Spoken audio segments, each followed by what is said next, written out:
es muss beseitigt werden durch eine direkte Verbindung zwischen den Menschen.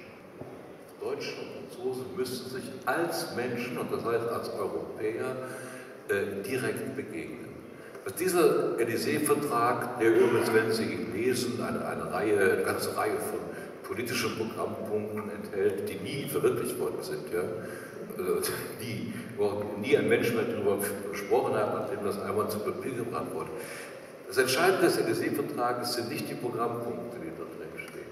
Das Entscheidende des Élysée-Vertrages ist das politische Symbol, das er bedeutet, und anders als der Frieden von Pressburg, der hier in diesem Saal abgeschlossen wurde und nur ein paar Jahre gehalten hat, hat der Élysée-Vertrag gehalten, und der hält auch heute noch, obwohl die deutsch-französischen Beziehungen im Augenblick nicht die Erwartungen erfüllen, oder die deutsch-französische Zusammenarbeit im Augenblick nicht die Erwartungen erfüllen, die das übrige Europa mit Recht an unsere beiden Völker hat. Und da müssen wir uns alle als Deutsche und Franzosen fragen, was haben wir hier möglicherweise falsch gemacht? Ich stimme ausdrücklich der Aussage zu, dass Deutsche und Franzosen in der Europäischen Union keine Sonderrechte haben. Ja, das ist also die Vorstellung, hier gibt es ein Direktorium, das besteht aus Deutschland und Frankreich. Diese Vorstellung ist grundfalsch. Die Slowakische Republik hat in der Europäischen Union präzis dieselben Rechte wie die Französische Republik und die Bundesrepublik Deutschland. Da gibt es überhaupt keinen Unterschied. Aber Fortschritt in Europa kann es nur geben, wenn Deutsche und Franzosen sich einig sind. Es ist nicht eine bereits hinreichende Bedingung für europäischen Fortschritt, aber es ist eine notwendige Bedingung für europäischen Fortschritt. Wir hatten übrigens eine Phase in der europäischen Entwicklung, in der deutsch-französische Verständigung und deutsch-französische gemeinsame Initiative eine sowohl hinreichende wie auch notwendige Bedingung war. Das ist heute anders. Europa hat sich verändert. Aber es ist immer noch so, dass ein Gegensatz zwischen Deutschland und Frankreich jeden europäischen Fortschritt lähmt. Und deshalb haben Deutschland und Frankreich in Europa nicht besondere Rechte, aber sie haben eine besondere Verantwortung. Und daran muss man immer denken. Das Zweite, was ich noch sagen möchte, ich hatte ja gesagt, es gibt zwei Voraussetzungen dafür, und es gab zwei, dass wir Frieden in Europa haben können. Das erste, deutsch-französische, aber es gibt noch eine andere Voraussetzung, die etwas zu tun hat mit dem Land, in dem wir uns befinden und seinen Nachbarn. Ich denke, die zweite Voraussetzung war die Überwindung des Kalten Krieges und die Überwindung der europäischen Teilung, der deutschen und der europäischen Teilung. Das war ein Spannungsherd über Jahrzehnte hinweg.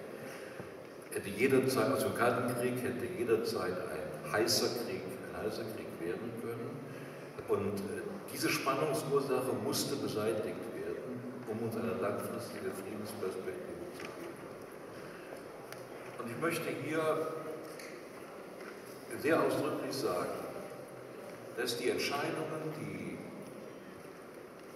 Europäische Union in den Jahren 1999, 2002 und 2004 getroffen hat, in Bezug auf die europäische Zukunft der jungen Demokratien in Mittel- und Osteuropa, einschließlich der Slowakischen Republik, dass diese Entscheidungen richtig sind, wird ja heute gelegentlich in Zweifel gezogen.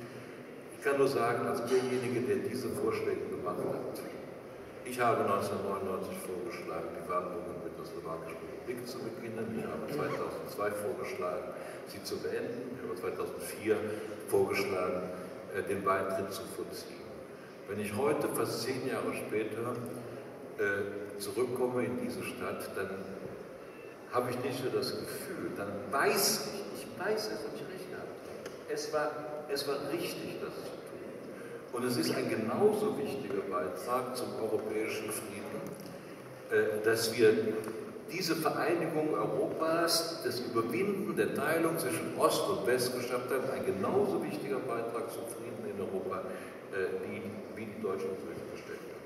Wir legen großen Wert auf diese Feststellung und daraus ergibt sich nun wiederum eine besondere Verantwortung für unsere inzwischen ja schon nicht mehr ganz so neuen Mitgliedstaaten in Mittel- und Osteuropa. Wenn bei den Alten der Elan vielleicht ein bisschen erlahmt, so erwarte ich von den jüngeren Mitgliedstaaten, dass sie die große Idee wiederbeleben und die Dynamik wiederherstellen. Wenn wir, das ist meine letzte Bemerkung für die Einleitung, wenn wir die ganze Geschichte der europäischen Integration betrachten, die ja übrigens anfing mit einem Scheitern, das wissen viele nicht, dass die römischen Verträge das Ergebnis eines gescheiterten Versuchs war, eine politische Union zu schaffen. Wenn wir diese Entwicklung über die fast 50 Jahre verfolgen, mehr als 50 Jahre verfolgen, dann sehen wir eine ungeheure Dynamik, und zwar in zwei Richtungen. Wir sehen eine Dynamik der Vertiefung, in dem Sinne, dass wir mehr Dinge gemeinsam tun, das Schicksal gemeinsam meistern, und auch im Sinne einer Erweiterung, in dem Sinne, dass unsere Familie immer größer wird und jeder, der dazugehören will und die Voraussetzungen erfüllt, auch dazugehören soll. Trotz der Krise, in der wir uns befinden und der Schwierigkeiten, die wir haben, trotz der Tatsache, dass zum ersten Mal in der Geschichte der europäischen Einigung eine Mehrheit der europäischen Bürgerinnen und Bürger sich gegen die Idee der europäischen Integration wendet, das haben wir noch nie gehabt, zum allerersten Mal. Trotzdem bin ich fest davon überzeugt, dass diese Dynamik nicht unterbrochen werden wird und nicht unterbrochen werden darf. Wir können nicht so töricht sein und so blind, dass wir nicht erkennen, dass unsere Zukunft in der sich verändernden Welt von morgen nur dann gesichert ist, wenn wir das bewahren, was wir in den letzten Jahrzehnten erreicht haben, und wenn wir es weiterentwickeln, um den Anforderungen der Zukunft zu entsprechen.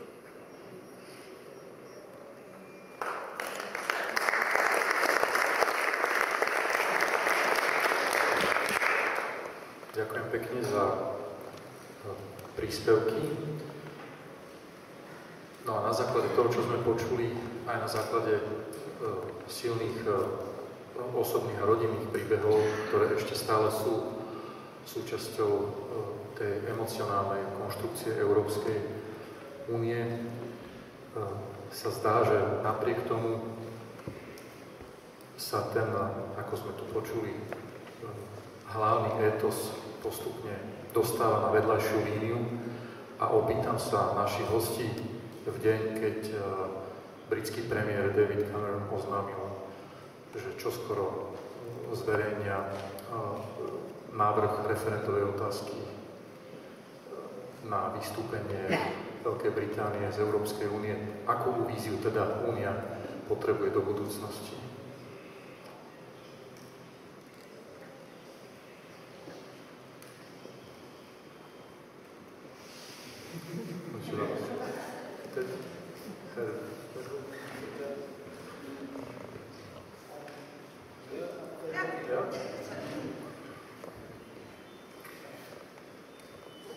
Unsere britischen Freunde haben ein gebrochenes Verhältnis zur politischen Einigung Europas von Anfang an. Das sollte man nie vergessen.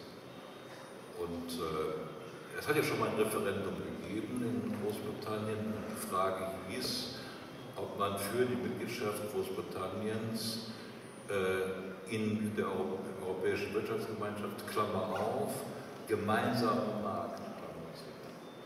Ja, also für die Briten war von Anfang an und immer die politische Dimension der europäischen Einigung eher etwas suspekt.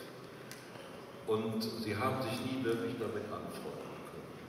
Und ich bin eigentlich der Meinung, dass es richtig ist, dass endlich einmal Klarheit geschaffen wird, ob unsere britischen Freunde nun den politischen Weg mit uns zusammengehen wollen oder nicht. Denn wir landen sonst in einer Sackgasse. Ja? Wir kommen überhaupt nicht mehr weiter, wenn wir Länder dabei haben, die jede weitere politische Vertiefung ablehnen. Aber die Frage ist natürlich, ist es völlig unvermeidlich, dass das geschieht? Und ich verstehe die Politik von David Cameron, den ich im Gegensatz zu vielen meiner Kollegen sehr schätze, ich schätze ihn als einen klugen Politiker. Ich verstehe die Politik von David Cameron etwas anders. Wenn man die Europarede von Cameron genau betrachtet, dann sieht man, dass er eine Reihe von Vorschlägen macht, an welcher Stelle wir Europa besser machen können. Und ich glaube, dass Cameron damit etwas ausspricht, was die Mehrheit der Europäerinnen und Europäer denkt. Aber die Mehrheit zweifelt nicht an der Richtigkeit der Idee, an der Richtigkeit der großen Vision des Konzepts. Aber die Mehrheit zweifelt daran, ob die Ergebnisse, die wir produzieren, wirklich die besten sind und ob wir eine europäische Integration geschaffen haben, die ihre Aufgaben wirklich vollständig erfüllt. Und ich teile die Skepsis derjenigen, die sagen, nein, das tut sie nicht. Ich glaube, dass der Zustand, in dem wir uns zurzeit befinden, schlecht ist. Schlecht. Und dass er schlecht ist, nicht nur, weil wir einen unzureichenden Vertrag haben, das sind die Mitgliedstaaten selber schuld. Der Zustand ist auch schlecht, weil wir ein schwaches Führungspersonal haben in Europa.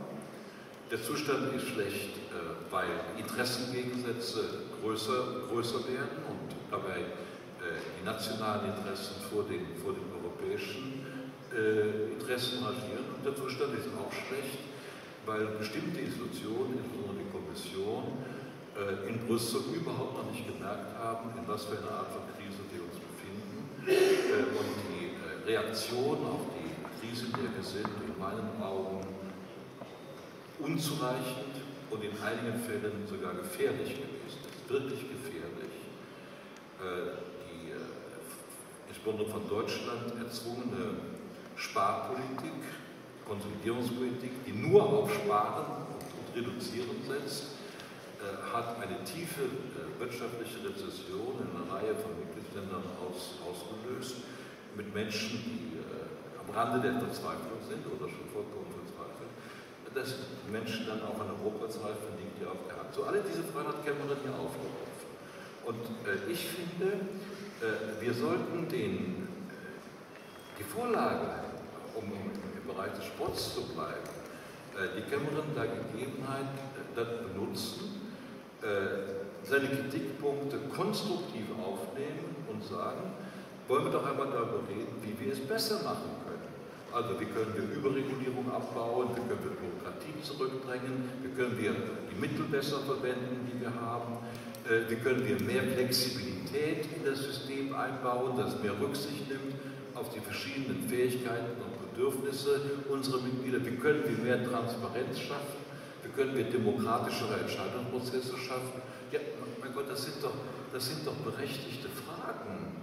Und jemand, der diese Fragen stellt, ist doch nicht antieuropäisch. Und das heißt, wir können diese Rede von Cameron in meinen Augen verstehen als einen Aufruf zur Reform. Das bedeutet nicht einen neuen Vertrag. Reform in dem Sinne, die Dinge, die wir bereits vertraglich geregelt haben, für die wir zuständig sind, besser machen als bisher. So, wenn das gelingt, stellt sich ja die Frage in Großbritannien möglicherweise ganz anders, ob bei einem Volksentscheid eine Mehrheit für das Verbleiben in der Europäischen Union ist oder nicht. Aber damit mich niemand missversteht, Ich möchte unsere britischen Freunde auf den Weg, den wir gehen müssen, auf jeden Fall mitnehmen. Ja, ich möchte sie dabei haben. Aber man muss auch sagen, dass irgendwann ein Punkt kommen kann, wo diejenigen, die eine tiefere europäische Integration wollen, ja, weil sie erkannt haben, dass wir sie für unser Überleben brauchen, dann nicht mehr warten können, bis alle anderen auch bereit sind. Und ich habe weniger Angst vor der Idee eines Europas der 2 oder noch mehr Geschwindigkeiten als manche andere haben. Je mehr wir werden, glaube ich, desto mehr wir uns mit der Frage befassen müssen, ob wirklich alles für alle zur gleichen Zeit gelten muss. Ja, oder ob wir nicht hier viel flexibler sein müssen, ob wir nicht ein Europa à la carte, aber eine verschiedene Dichte der Integration in bestimmten Bereichen zulassen müssen, um überhaupt noch Fortschritt erzielen zu können. Also,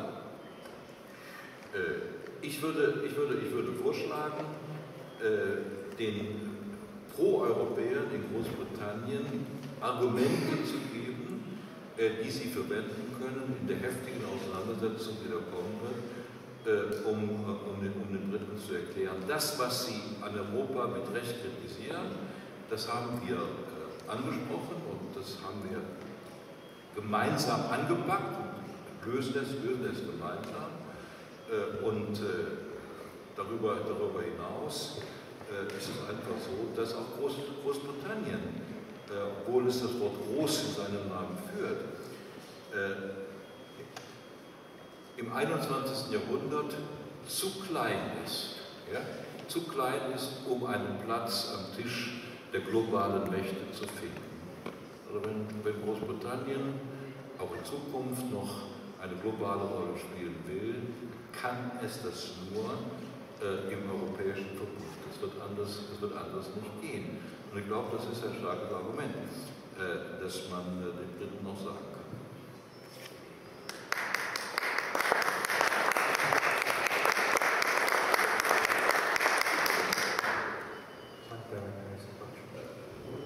Za 20 mesiacov bolo 19 summitov v Bruseli, pretože situácia naozaj bola nesmierne dramatická a zložitá.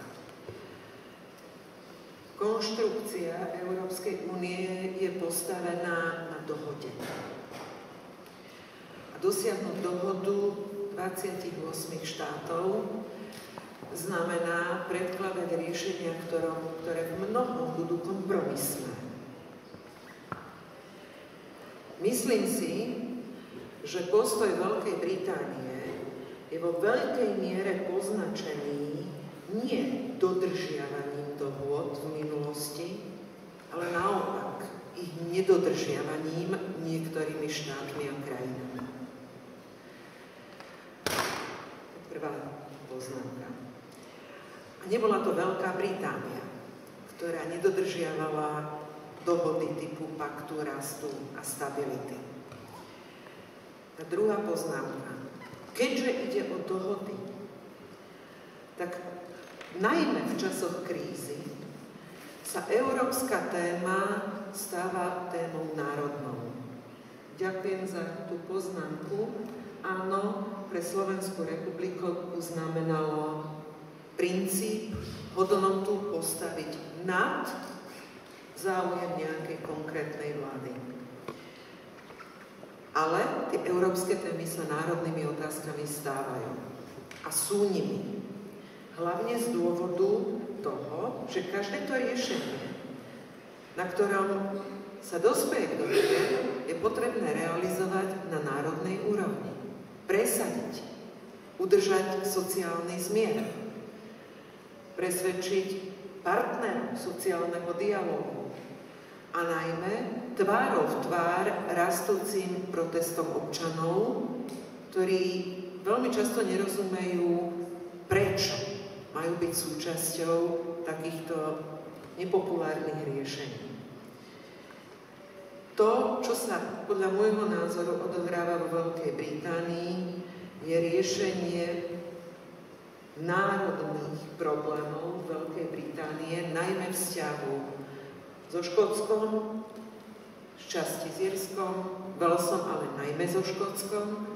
Je to dominantne vnútropolitická otázka a otázka referenda o EÚ, notabene nastolená skoro 4 roky predtým, ako sa má uskutočniť, predurčuje, o čom bude štvoročný diskurs.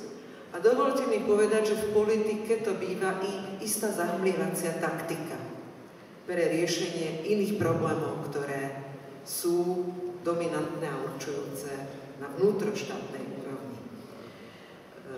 To, že sa Európa potrebuje pohnúť k novým riešeniam, nespochybňuje vôbec nikto. Ale akým spôsobom, o tom je rozsiahla diskusia. Dokonca nie len medzi politikmi, ale medzi ekonómami, expertami, analytikmi. A práve o to ťažšie rozhodnutie, lebo, pán Verheugen, Európa je rozdelená pozdĺž 3 dominantných osí. Pozdĺž osy ekonomickej, to je predovšetkým rozdiel sever-juh, pozdĺž osy podpory demokracie ako slobôd a nie demokracie inštrumentálnej v zmysle istôt a bezpečnosti, to je tá os západ-východ. A ešte máme rozdelenie podľa osy, či máme organizované štáty, nazvem to v skratke, veľkých vlád alebo tzv. Malých vlád, teda akého charakteru máme konkrétne štáty. Ale to treba brať ako fakt. A práve preto sú tie dohody komplikované.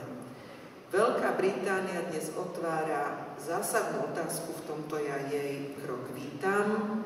To negatívne znamienko dávam preto, lebo ho otvára dlhodobo pred samotným aktom, čo znamená veľkú rozkolísanosť aj pre hľadanie dohôd v tak dynamickom čase, aké nás ešte najbližšie 3 či 4 roky čaká.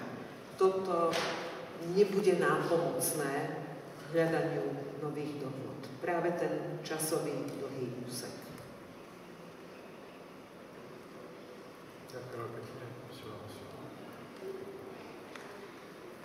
Si les Anglais veulent quitter l'Union européenne, ils doivent quitter l'Union européenne. Nous avons introduit l'article 50 du traité de Lisbonne, qui est la clause de divorce, qui n'existait pas jusque-là. Je reviens à ce que je disais tout à l'heure. L'Europe des nations, c'est une famille. Si, à un moment donné, un membre de la famille ne se sent plus à l'aise, s'il est en désaccord profond avec le reste de la famille, s'il vit mal la vie familiale, eh bien il peut partir.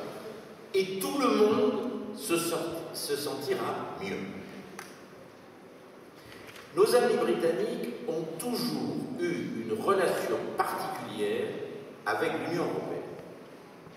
Ils ont toujours veillé, depuis le premier jour, depuis 1973, quand ils nous ont rejoints, à avoir un pied dedans et un pied dehors, à essayer d'avoir les avantages de participer à la famille, tout en conservant la possibilité d'agir tout seul différemment.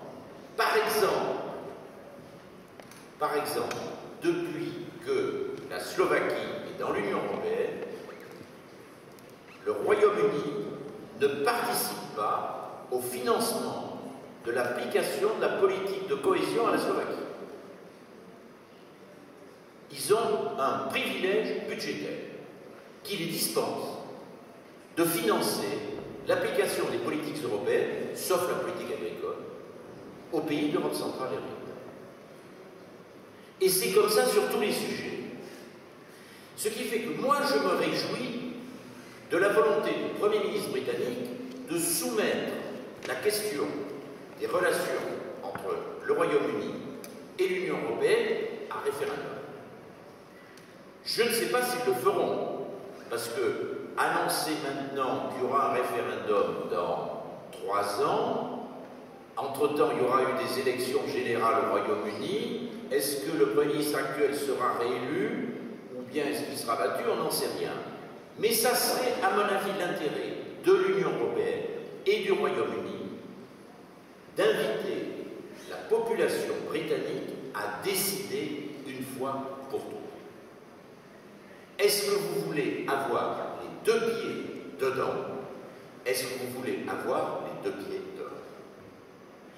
Et moi, je peux vivre tout à fait avec un Royaume-Uni membre plein, full member de l'Union. Je le souhaite. Évidemment, nous avons tous intérêt à ce que le Royaume-Uni soit un partenaire plein, entier, constructif, heureux à l'intérieur de l'Union européenne. Mais si ça n'est pas possible, je préfère avoir le Royaume-Uni dehors. Si c'est leur choix, c'est pas à nous de les garder dedans ou de décider qu'ils sortiront. C'est à eux. Et ça s'applique pour chacun de nos peuples. Et à ce moment-là, si c'est le choix qu'ils font, alors il faut qu'ils en tirent toutes les conséquences. Mais nous ne pouvons pas, et à mon avis, l'Union européenne courait un grave danger si elle laissait certains de ses États membres dans une situation où ils sont solidaires sur certaines politiques, ils ne sont pas solidaires sur d'autres. Et le mauvais exemple donné par l'un des pays risque évidemment d'être contagieux. Moi, je souhaite qu'effectivement le peuple britannique, après un long débat, en toute franchise, en toute sincérité, prenne sa décision de manière à ce que nous puissions ensuite travailler les uns avec les autres.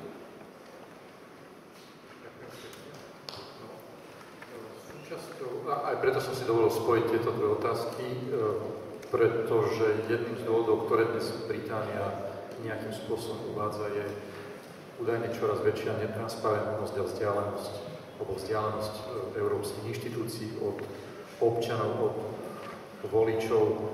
A to samozrejme súvisí aj s tým, akú víziu potrebuje Únia do budúcnosti, či ten stav môže ostať taký, ako je, alebo sa ten vnímaný rozdiel bude prehlbovať, z čoho nakoniec ťažia aj čoraz populárnejšie extrémistické strany na kontinente. Nech sa páči. Mais oui, mais nos amis britanniques sont très amusants. Parce qu'ils disent, ouais, mais l'Europe, c'est obscur, c'est technocratique, c'est anonyme, c'est... Et quand on leur dit, très bien, faisons des progrès démocratiques, ils sont contre.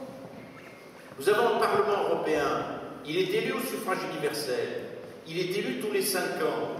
Nous allons le réélire l'année prochaine. Mais les Britanniques vous disent, ah mais non, ce Parlement ne représente rien. Le seul Parlement digne de ce nom, c'est le Parlement de Westminster. Nous avons un problème de financement du budget européen. Nous proposons, quand je dis nous, le Parlement européen propose, par un accord entre les grandes familles politiques de droite et de gauche, que le budget européen soit financé par des ressources propres, par des impôts affectés directement au budget européen, pour qu'on sorte de la situation actuelle dans laquelle un pays comme la Slovaquie est amené à financer l'aide à d'autres pays européens plus riches que lui. C'est la situation actuelle. Et ça a posé un problème en Slovaquie, un problème politique majeur. Mais oui, mais on le comprend. Mais la France et l'Allemagne sont dans la même situation. Nous avons été amenés à aider l'Irlande. L'Irlande est un pays dont le revenu par habitant est supérieur au revenu par habitant allemand ou français. Mais nous avons été amenés à aider l'Irlande. Alors, c'est la crise, c'est des événements imprévus, il fallait sauver l'euro, la zone euro. Bon, on l'a fait, mais on ne va pas vivre comme ça pendant 20 ans, 30 ans. La bonne Europe, c'est une Europe dans laquelle ceux qui sont riches, les citoyens qui sont riches, les entreprises qui font des bénéfices, participent au financement des politiques communautaires, et les citoyens qui sont pauvres, les entreprises qui sont en difficulté, reçoivent de l'argent du budget européen. La solution transparente, la solution démocratique, la solution responsable, c'est qu'il y ait des impôts européens pour financer les politiques européennes qui permettra aux riches Français, aux riches Allemands, aux riches Slovaques de participer au financement de politiques qui bénéficient aux Français, aux Allemands, aux Slovaques, à tous ceux qui ont des projets relevant de politiques européennes, de compétences européennes, ou qui se trouvent dans une situation sociale difficile, de chômage, de difficulté d'intégration, etc. Ce que nous faisons dans le cadre national et ce que nous ne faisons pas encore dans le cadre européen. Quand je disais tout à l'heure, nous avons besoin de construire, d'achever de construire le modèle de solidarité européen, c'est cela à quoi je fais allusion. Mais quand je dis des choses de ce genre à nos amis britanniques, ils disent « Ah, jamais de la vie, ça c'est un super État, il n'en est pas question, nous conservons notre souveraineté. » J'évoquais l'élection du Parlement européen. Il y a une très bonne nouvelle dont nous ne sommes pas conscients dans beaucoup de nos pays, en tout cas dont nous ne sommes pas conscients en France.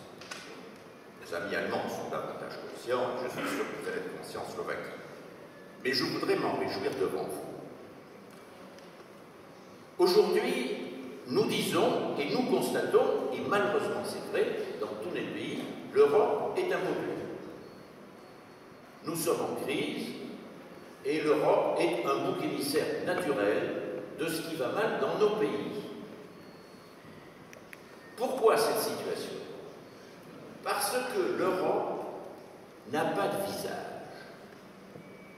C'est une entité abstraite. C'est Bruxelles. Alors c'est un peu la Commission européenne, donc la Commission européenne est le bouc émissaire naturel, mais on dit c'est Bruxelles, on dit c'est abstrait, et en pratique,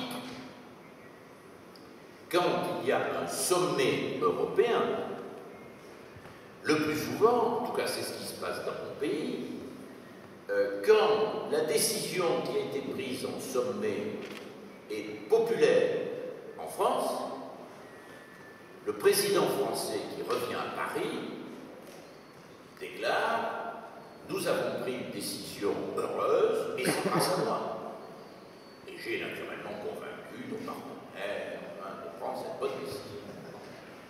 Ça s'applique avec le président de la République actuelle, mais ça s'appliquait avec les prédécesseurs. Ma remarque n'est pas une critique pour un parti politique ou une personne.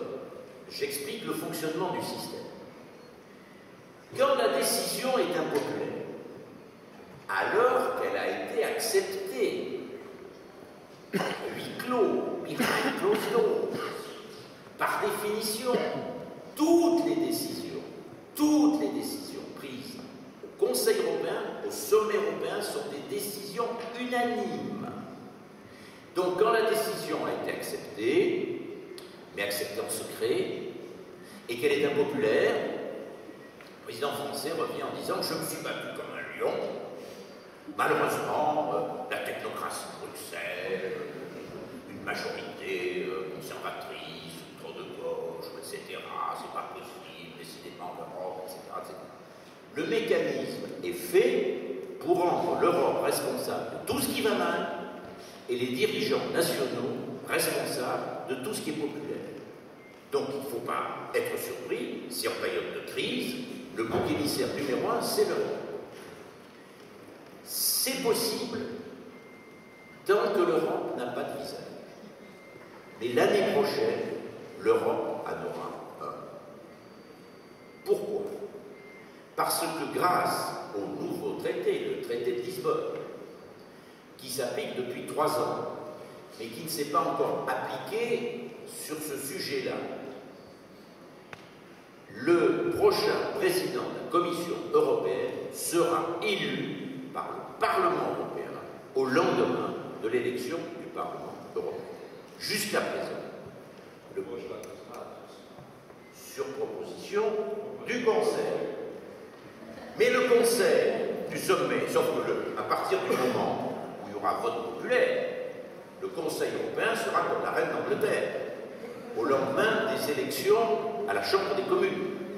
Si les partis politiques européens s'organisent et sont capables de dire à l'avance, l'élection aura lieu au mois de mai, s'ils sont capables de dire en janvier, février, mars, si j'ai la majorité au Parlement européen, mon candidat, ma candidate, pour être monsieur ou madame Europe, sera monsieur Verheugen ou madame Radicchio. À ce moment-là, ça veut dire quoi? Ça veut dire que moi j'appartiens à la famille démocrate chrétienne et conservatrice qu'on appelle le Parti populaire européen, appartenant à la même famille. Le Parti populaire européen est en train de s'organiser pour être capable, dans un an, de dire si j'ai la majorité, je suis à la tête d'une coalition majoritaire au Parlement européen, voilà mon candidat pour être le président de la Commission. Les socialistes font la même chose. Les libéraux-démocrates font la même chose. Les Verts font la même chose. Nous demanderons à ce candidat de faire le tour des 28 pays. Faisant le tour des 28 pays, il faudra qu'il parle. Il viendra à Bratislava, il ira à Prague, il ira à Vienne, il ira évidemment à Berlin, à Paris, à Londres. Parlant, il faudra qu'il dise la même chose dans les 28 capitales. Donc il faudra un programme commun, un vrai programme commun. Nous n'avons jamais su faire ça.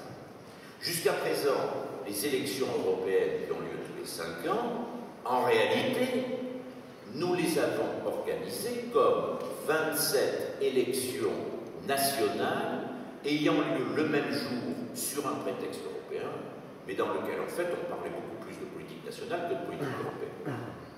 Et chacun de nos partis politiques dans son pays présentant sa propre vision de l'Europe, sans trop se préoccuper de ce que disait le parti frère dans un pays voisin. Cette fois-ci, nous serons obligés d'être sérieux et d'avoir le même programme, ce qui va être très difficile à faire. Je ne sais pas ce que sera la difficulté pour le Parti socialiste ou les partis de gauche. Je peux vous dire que pour les partis chrétiens-démocrates, ça sera très compliqué d'avoir le même programme dans les 28 pays. Nous serons obligés de le faire pour être crédibles. À ce moment-là, les grandes télévisions qui ne parlent jamais de l'Europe se regrouperont ou se concurrenceront pour organiser un face-à-face, un débat entre les grands candidats, comme cela se passe pour nos élections nationales, comme nous avons vu le face-à-face entre Obama et Mitt Romney aux États-Unis. Tout le monde va regarder. Et les citoyens européens vont se rendre compte que pour la première fois, les élections européennes ont un vrai enjeu de pouvoir. Il s'agit de choisir monsieur ou madame Europe et le programme sur lequel il serait élu et qu'il serait en charge d'appliquer pendant les 5 ans de son mandat. Ce qui veut dire qu'à mon avis, si ça se passe comme ça, la participation aux élections européennes sera forte, beaucoup plus forte que les fois précédentes, et nous allons nous retrouver en Europe avec une personnalité forte de la légitimité donnée par le vote de 500 millions de citoyens européens. Jusqu'à présent, l'écouteur va réagir, mais jusqu'à présent, le président de la Commission européenne, quelles que soient ses qualités, j'ai beaucoup d'admiration et d'amitié pour José Manuel Barroso actuellement, comme pour ses prédécesseurs, il est fondamentalement choisi comme un haut fonctionnaire international, par un accord entre les gouvernements. Après, on fait voter le Parlement européen pour s'assurer qu'il est d'accord, mais en fait, il est fondamentalement choisi comme un haut fonctionnaire international, et donc, sa légitimité politique et son poids politique sont fatalement limités. Ça va changer avec l'élection par le suffrage universel. Et au fond, il sera élu comme un Premier ministre dans un pays comme le vôtre, ou comme un chancelier d'Allemagne fédérale. Et ça veut dire quoi? Ça veut dire que si la politique proposée, exécutée, conduite par ce dirigeant est populaire,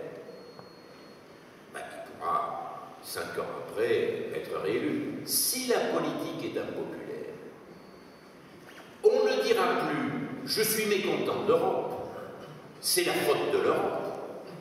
On dira « c'est la faute de ce dirigeant qui n'est pas bon, il faut changer le dirigeant ». Il faut bien comprendre que si nous voulons construire une Europe politique, il faut que l'Europe ait ses dirigeants à elle. Et nous sommes des démocraties. Des dirigeants, ça n'est pas des fonctionnaires. Des dirigeants sont les élus du peuple. Et là, nous avons, avec le traité de Lisbonne, la possibilité, pour la première fois, d'élire un chef de pouvoir exécutif qui sera élu par les citoyens. Ça ne sera pas suffisant. Ça ne règle pas tous les problèmes. Mais ça va changer quand même profondément la nature des relations entre les citoyens et l'Union européenne. L'Union européenne ne sera plus une entité abstraite, elle aura un visage, elle aura un responsable, elle aura quelqu'un qui aura été élu par les citoyens sur la base d'un programme, et qui aura des comptes à rendre aux citoyens.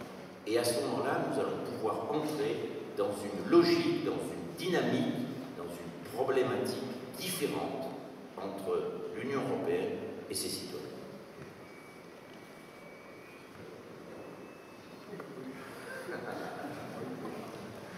Ich würde gerne 3 kurze Anmerkungen jetzt machen.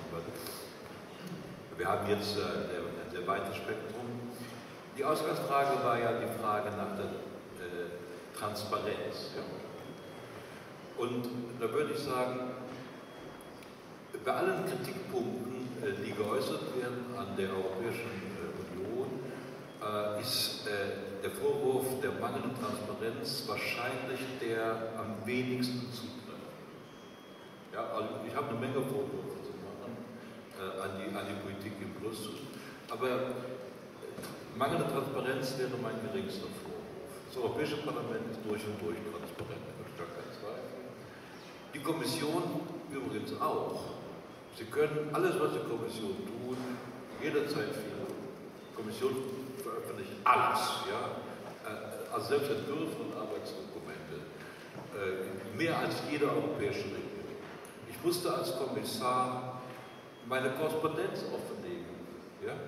Selbst persönlich, ich musste persönliche Korrespondenz offenlegen, wenn irgendein europäischer Bürger das verlangt. Es gibt keine europäische Regierung außer in Nordeuropa, die das tut. Fragen Sie mal einen französischen Minister, er soll Ihnen seine Korrespondenz mit einem bestimmten französischen Unternehmen sagen. Oder ein französischer Industrieminister soll mal die Korrespondenz zeigen, die er mit Peugeot geführt hat. Ich würde immer gerne die Antwort sehen. Ich musste meine Korrespondenz mit dem deutschen Automobilunternehmen den französischen Gewerkschaften vorlegen.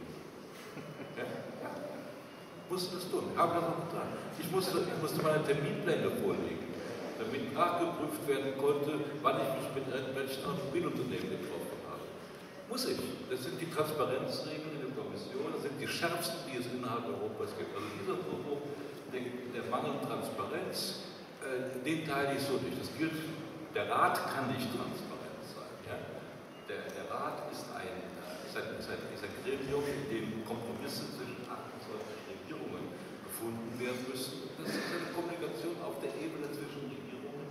Da ist Transparenz nur bis zu einem gewissen Maße möglich. Aber die eigentlichen Gemeinschaftsinstitutionen, Parlament und Kommission, sind bereits sehr transparent. Das ist in meinen Augen nicht das entscheidende Problem. Kann man immer alles noch verbessern. Das wirkliche Problem ist nicht die Transparenz. Das wirkliche Problem